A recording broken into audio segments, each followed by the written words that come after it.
Hello my dear friends, welcome back to my channel financial journey, जहां मैं share करती हूं अपनी म्यूचुअल फंड और स्टॉक्स के इन्वेस्टमेंट पोर्टफोलियोज़। सबसे पहले आप सभी को हैप्पी मकर संक्रांति एंड शुरू करते हैं अपना पोर्टफोलियो।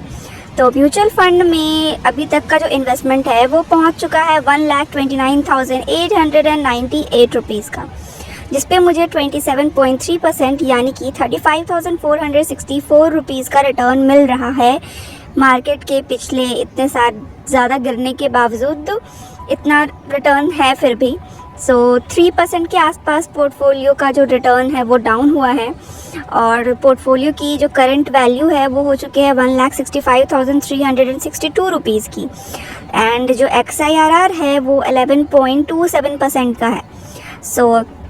फंड की बात करें तो ICICI Prudential technology direct plan growth में 52,300 का इन्वेस्टमेंट है, जिसकी करंट वैल्यू है 69,963 रुपीज़। एक्सिस स्मॉल कैप में 31,400 का इन्वेस्टमेंट है, current value 41,701 rupees. Kotak large cap में 12,500 का इन्वेस्टमेंट है, current value 17,176 rupees. Tata Nifty mid cap 150 momentum 50 index fund में 11,900 का इन्वेस्टमेंट है, current value 14,193 rupees. Nippon India government securities में 6,600 का इन्वेस्टमेंट है और करंट वैल्यू है 7,241 रुपीज़ की। टाटा स्मॉल कैप में 5,300 का इन्वेस्टमेंट है और करंट वैल्यू है 4,905 का। और grow Nifty small cap 250 index fund में इन्वेस्टमेंट है 3,800 का और करंट वैल्यू है 3,743 रुपीज़। एडलविस मिड कैप में 3,300 का इन्वेस्टमेंट है, करंट वैल्यू 3,373 रुपीज़। और grow Nifty total market index fund में 2,800 का इन्वेस्टमेंट है, करंट वैल्यू 3,068 रुपीज़। बात करें रिटर्न्स की तो रिटर्न्स में सबसे ज़्यादा है कोटक लार्ज कैप फंड 37.41%, उसके बाद है ICICI Prudential technology 33.77%, Axis small cap 32.81%, Tata Nifty mid cap 150 momentum 50 index fund 19.28%, फिर है government security 9.71%, total market index fund 9.57%, mid cap Edelweiss mid cap 2.21% और ये दो स्मॉल कैप हैं जो कि नेगेटिव में है 1.5% से, और टाटा स्मॉल कैप 7.45% से।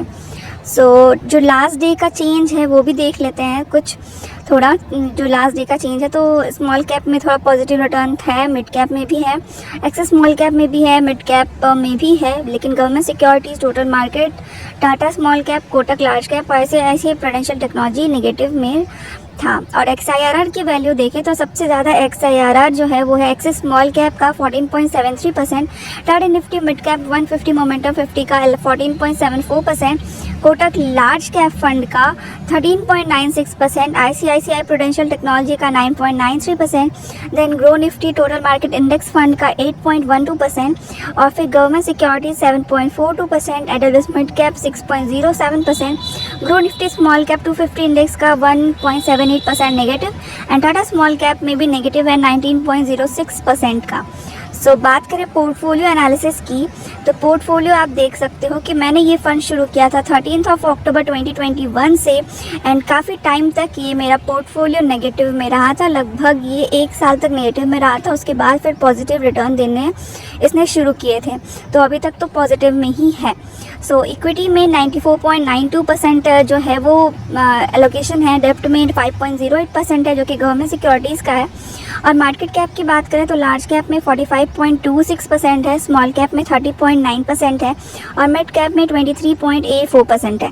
और सेक्टर्स की बात करें तो technology, financial, industrials, consumer discretionary और मटेरियल्स, ये टॉप 5 सेक्टर्स हैं। कंपनीज़ में देखें तो इन्फोसिस, भारतीय एयरटेल और फिर एक महिंद्रा, TCS और भारतीय एयरटेल, ये टॉप 5 इन्वेस्टमेंट कंपनीज़ हैं।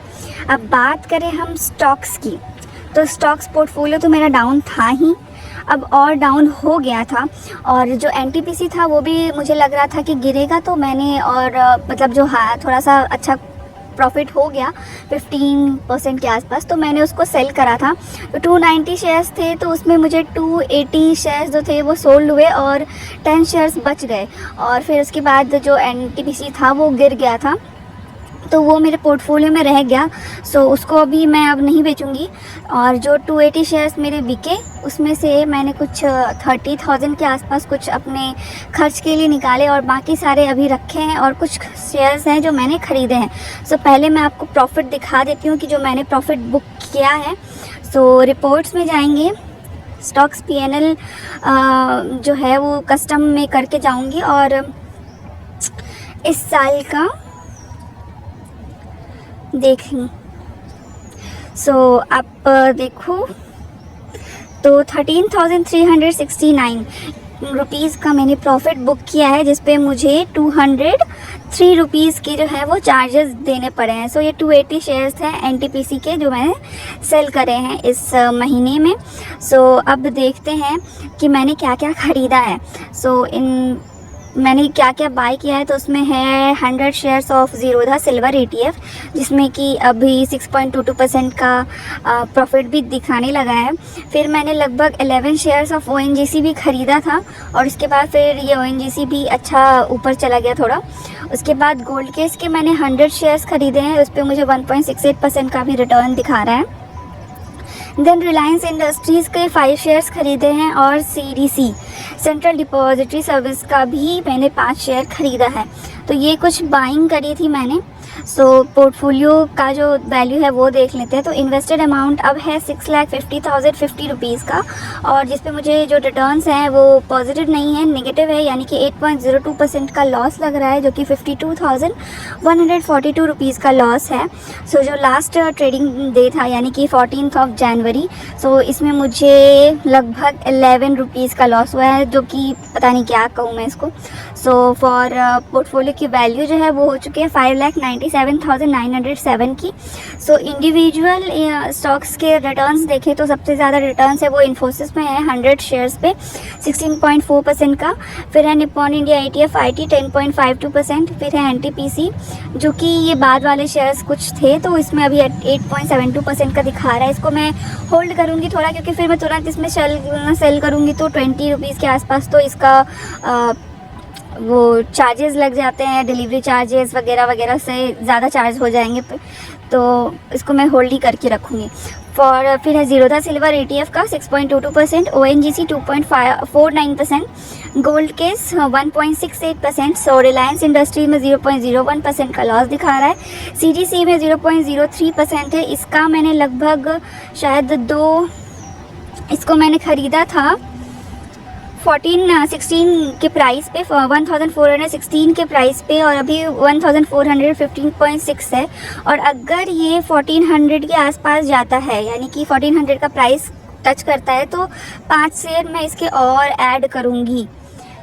और फिर IFCI में 6.2% का लॉस है, ITC में 12.33% का लॉस है, पावर ग्रिड हमेशा की तरह लॉस में ही है 17.09% का, और बजाज हाउसिंग फाइनेंस भी लॉस में है 21.94%।